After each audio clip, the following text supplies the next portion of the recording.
Year 2011 वो साल जब इंडियन क्रिकेट टीम अपने एब्सोल्यूट पीक पर थी।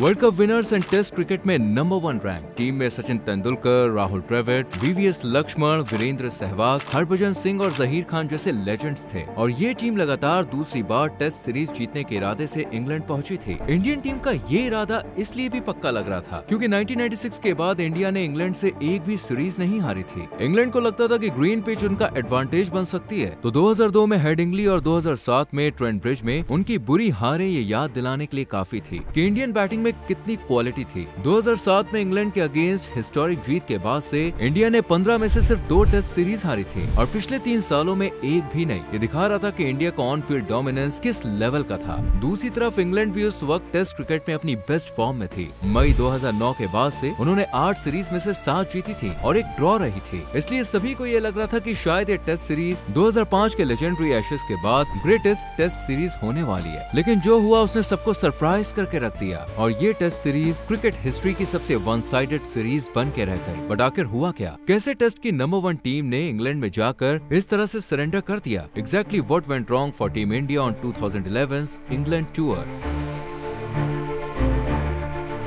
सीरीज का पहला मैच लॉर्ड्स में खेला जाना था और ये मैच इसलिए खास था क्योंकि ये क्रिकेट हिस्ट्री का 2000वां और इंडिया और इंग्लैंड के बीच 100वां टेस्ट मैच था। धोनी ने ओवरकास्ट कंडीशन देखकर पहले गेंदबाजी चुनी और जहीर खान ने इंग्लैंड के दोनों ओपनर्स को जल्दी आउट भी कर लिया था। लेकिन जहीर के चोटिल होते ही मैच पर इंडिया की पकड़ ढीली पड़ गई। इसके बाद इंग्लैंड ने ताबड़तोड़ रन बनाए। पीटरसन ने 202 रनों की शानदार पारी खेली और इंग्लैंड ने 474 रन पर पारी घोषित कर दी। इंडिया की तरफ से प्रवीण कुमार ने अपने टेस्ट क्रिकेट का पहला 5 विकेट हॉल लिया। इसके जवाब में राहुल द्रविड़ ने 103 रनों की बेहतरीन शतकीय पारी खेली, लेकिन बाकी बल्लेबाज बुरी तरह से फेल रहे। इंडिया ने किसी तरह फॉलो ऑन तो बचा लिया था, पर पूरी टीम 286 रन पर ऑल आउट हो गई और इंग्लैंड को 188 रनों की बढ़त मिल गई। दूसरी पारी में ईशांत शर्मा ने शानदार स्पेल में इंग्लैंड के टॉप ऑर्डर को डिस्ट्रॉय कर दिया, लेकिन इसके बाद मोमेंटम इंग्लैंड की तरफ शिफ्ट होने लगा। इंग्लैंड ने प्रायर के शतक और ब्रॉड के अर्धशतक की मदद से 269 रन पर इनिंग डिक्लेयर करके इंडिया को 458 रनों का विशाल लक्ष्य दिया। आखिरी दिन भारत की उम्मीदें जल्द ही टूट गईं। द्रविड़, लक्ष्मण, गंभीर और तेंदुलकर सब एक एक करके पवेलियन लौट गए। अंत में इंडिया 196 रन से पीछे रह गई और इंग्लैंड ने लॉर्ड्स में इंडिया के खिलाफ अपनी 11वीं जीत दर्ज की। इंडिया के लिए मैच में जो कुछ गलत हो सकता था वो सब हुआ। मैच के पहले ही दिन जहीर खान इंजर्ड हो गए, जिससे बॉलिंग अटैक कमजोर पड़ गया और बैटिंग लाइनअप तो सहवाग के बिना वैसे ही वीक थी और ऊपर से सचिन तेंदुलकर बीमार हो गए और गौतम गंभीर चोटिल हो गए। लेकिन इंडिया उस वक्त की वर्ल्ड की नंबर 1 टेस्ट टीम थी और नाउ सबकी नजर इस पर थी कि लॉर्ड्स की हार के बाद वो ट्रेंट ब्रिज में कैसे बाउंस बैक करते हैं। पर पहले से ही इंजरी से जूझ रही टीम इंडिया के लिए जहीर खान, जो कि इंडिया के सबसे इम्पैक्टफुल प्लेयर थे, उनका सीरीज से बाहर हो जाना सबसे बड़ा झटका था। बट जहीर की गैर मौजूदगी में भी इंडियन बॉलर्स ने पहली पारी में शानदार बॉलिंग की एंड इंग्लैंड को 221 रनों पर रोक लिया। फिर राहुल द्रविड़ के शतक की बदौलत इंडिया को 67 रन की लीड भी मिल गई, मगर ये लीड और भी ज्यादा हो सकती थी अगर स्टुअर्ट ब्रॉड का वो स्पेल ना आया होता जहां उन्होंने मात्र 16 गेंदों में 5 विकेट निकाले थे और धोनी, हरभजन एंड प्रवीण कुमार को आउट करके हैट्रिक भी ली थी। नाउ सेकंड इनिंग में सीरीज लेवल करने के लिए इंडिया को क्विक विकेट्स चाहिए थे, बट 1 बाय 1 इंग्लिश बैटर्स आते हैं और इंडियन बॉलर्स की धज्जियां उड़ा देते हैं। इंग्लैंड 544 रन पर अपनी इनिंग डिक्लेयर करती है। इयान बेल 159 रनों के साथ इनिंग के हाईएस्ट रन स्कोरर बनते हैं। लेकिन उनकी इस इनिंग में एक मोमेंट ऐसा भी आया था जहां इंडियन कैप्टन MS धोनी ने सबका दिल जीत लिया था। दरअसल हुआ यूं कि तीसरे दिन टी से पहले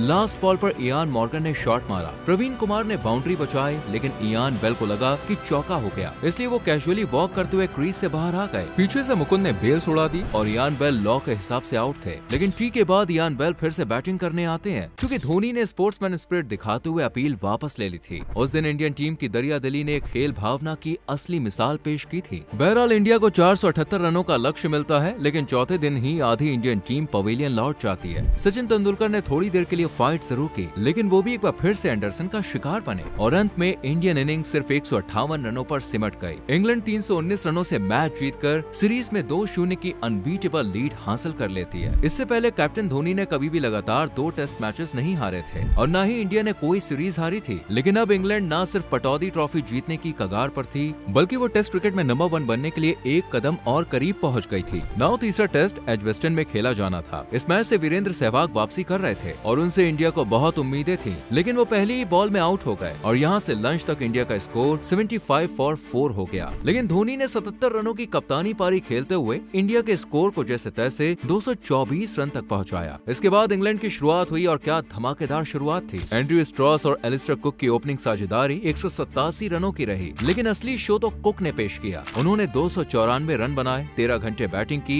545 गेंदें खेली और 33 चौके लगाए। कुक के अलावा इयान मॉर्गन ने भी शतक लगाया और इंग्लैंड ने 710 रन पर अपनी इनिंग डिक्लेयर की, जो कि उस वक्त का तीसरा सबसे बड़ा टेस्ट स्कोर था। इंडिया के पास इसका जवाब देने के लिए कुछ नहीं बचा था। दूसरी पारी में भी उनका वही हाल रहा। सहवाग फिर से अपना खाता नहीं खोल पाए और Sachin Tendulkar unfortunately run out हो गए। राहुल द्रविड़ और लक्ष्मण भी कुछ खास नहीं कर पाए। धोनी और प्रवीण कुमार ने थोड़ी फाइट दिखाई, लेकिन तब तक मैच इंडिया के हाथ से निकल चुका था। इंग्लैंड ने एक पारी और 242 रनों की बड़ी जीत हासिल की। इंग्लैंड ने 1996 के बाद पहली बार इंडिया के खिलाफ टेस्ट सीरीज जीती थी और इस जीत के साथ ही उन्होंने आईसीसी टेस्ट रैंकिंग में नंबर 1 स्पॉट भी हासिल कर लिया। आखिरी टेस्ट ओवल में खेला जाना था और India was playing for their pride, लेकिन यहाँ भी कहानी कुछ अलग नहीं थी। एक बार फिर से इंग्लिश बल्लेबाज इंडियन बॉलर्स को डोमिनेट करते हैं। इयान बेल ने एक शानदार दोहरा शतक लगाया, जबकि केविन पीटरसन 175 रन बनाते हैं और इंग्लैंड 591 रनों पर अपनी पारी घोषित करती है। इसके जवाब में एक बार फिर दी वॉल राहुल द्रविड़ अकेले खड़े रहे, जबकि दूसरी तरफ से लगातार विकेट गिरते चले गए। ओपनर आए राहुल द्रविड़ 146 रन बनाकर अंत तक नाबाद रहते हैं, बट इंडियन टीम केवल 300 रन तक ही पहुंच पाए और इंग्लैंड से 291 रन पीछे रह गए। इंग्लैंड ने फॉलो ऑन दिया और गौतम गंभीर की चोट के कारण राहुल द्रविड़ को 10 मिनट बाद फिर से बल्लेबाजी करने के लिए आना पड़ा। दूसरी पारी में एक बार फिर से इंडियन बैटिंग लाइनअप फेल रही। इस बार सचिन तेंदुलकर एक अच्छी इनिंग खेलते हैं, लेकिन वो अपने शतक से 9 रन से चूक गए एंड इंडियन टीम 283 रन पर ऑल आउट हो गई। इंडिया ने अपने आखिरी 7 विकेट महज 21 रनों पर खो दिए और एक पारी और 8 रनों से मैच हारकर चौथा मैच भी गंवा दिया। इंग्लैंड ने अपनी जबरदस्त परफॉर्मेंस से इंडिया से उसका नंबर 1 का क्राउन ही नहीं छीना, बल्कि उन्हें 4-0 से व्हाइट वॉश भी किया। बट सीरीज शुरू होने से पहले किसी ने भी ये सोचा नहीं था। इंडिया ने अपनी नंबर 1 रैंक और इज्जत दोनों गंवा दी थी। शायद उन्होंने सोचा था कि प्रॉपर तैयारी, बेंच स्ट्रेंथ और फिटनेस के बिना भी वो मैनेज कर लेंगे, इसलिए शायद जहीर खान चोट के बाद बिना प्रैक्टिस और फिटनेस टेस्ट के थोड़ा ओवरवेट होकर इंग्लैंड के दौरे पर गए थे, जबकि सचिन तेंदुलकर डायरेक्ट हॉलीडे से मैच खेलने आ गए। सहवाग ने अपनी शोल्डर सर्जरी आईपीएल के कारण डिले कर दी और जब टीम 2-0 से पिछड़ रही थी तब इंग्लैंड पहुंचे थे। गौतम गंभीर इंजर्ड होते हुए भी आईपीएल खेलते रहे और फिर उन्हें एल्बो पेन के कारण दूसरा टेस्ट मिस करना पड़ा। जहीर खान की रिप्लेसमेंट के तौर पर आरपी सिंह को बुलाया गया, जो उस वक्त मियामी में छुट्टियां मना रहे थे। इंग्लैंड ने इंडिया की 3 साल से चली आ रही इनविंसिबल स्ट्रीक को तोड़ दिया था। जीत हार से इतना फर्क नहीं पड़ता, लेकिन जिस तरीके से इंडियन टीम हर मैच में बिना फाइट दिए हारी, वो सबसे ज्यादा चुभता है। इंडिया की वर्ल्ड फेमस बैटिंग लाइनअप 8 पारियों में एक बार भी 300 का आंकड़ा पार नहीं कर पाए। इंडिया के बैटिंग फेलियर को समझना मुश्किल था, क्योंकि इंडिया के पास सचिन तेंदुलकर और राहुल द्रविड़ थे, जो टेस्ट क्रिकेट के हाईएस्ट रन स्कोरर्स थे। सचिन तेंदुलकर अपने स्टैंडर्ड के हिसाब से परफॉर्म नहीं कर पाए थे, पर राहुल द्रविड़ ने दुनिया को एक बार फिर से अपनी क्लास दिखाई एंड इंग्लैंड ने इंडिया को चाहे जितना डोमिनेट किया हो, बट इस टूर को हमेशा राहुल द्रविड़ की वजह से ही याद रखा जाएगा। द्रविड़ के रन्स हर बार लूजिंग कॉज में आए थे एंड ये उनके हार्ड वर्क को और भी एडमिरेबल बनाता है। उन्होंने सीरीज में इंडिया के टोटल रन्स का लगभग 1/4 अकेले बनाया था। उन्होंने दोनों टीम्स में से सबसे ज्यादा सेंचुरी मारी थी और उनके 461 रन का हर एक रन मेहनत भरा था। सिर्फ बैटिंग ही नहीं, बॉलिंग में भी इंडिया के हाथ डिसअपॉइंटमेंट ही लगी। इंडियन बॉलर्स ना कंसिस्टेंसी दिखा पाए और ना ही इम्पैक्ट, और पूरी सीरीज में सिर्फ 47 विकेट्स निकाल पाए, जबकि इंग्लैंड ने 80 विकेट्स निकाले। मतलब हर बार इंडिया को ऑल आउट किया। इंडियन टीम थक चुकी थी और सबसे बड़ी प्रॉब्लम ये थी कि उन्होंने मान लिया था कि वो थक गए हैं। सीरीज की शुरुआत में कुछ मोमेंट्स थे जब इंडिया ने अच्छी फाइट दी थी, लेकिन वो बस छोटे छोटे फेजेस थे। वो उस लेवल का प्रेशर लंबे टाइम तक मेंटेन ही नहीं कर पाए। वहीं इंग्लैंड ने हर दिन हर सेशन फुल इंटेंसिटी के साथ खेला। उनका फिटनेस लेवल और फील्डिंग स्टैंडर्ड्स इंडिया से इतने आगे थे कि कभी कभी तो देखने में भी शर्म महसूस होती थी। इस सीरीज में इंडिया की परफॉर्मेंस को लेकर आपका क्या ओपिनियन है, हमें कमेंट बॉक्स में जरूर बताएं। वीडियो को लाइक करके शेयर करें और चैनल को सब्सक्राइब करके बेल आइकॉन प्रेस करें, जिससे आने वाली वीडियोस आपसे मिस ना हो। Till then, bye bye.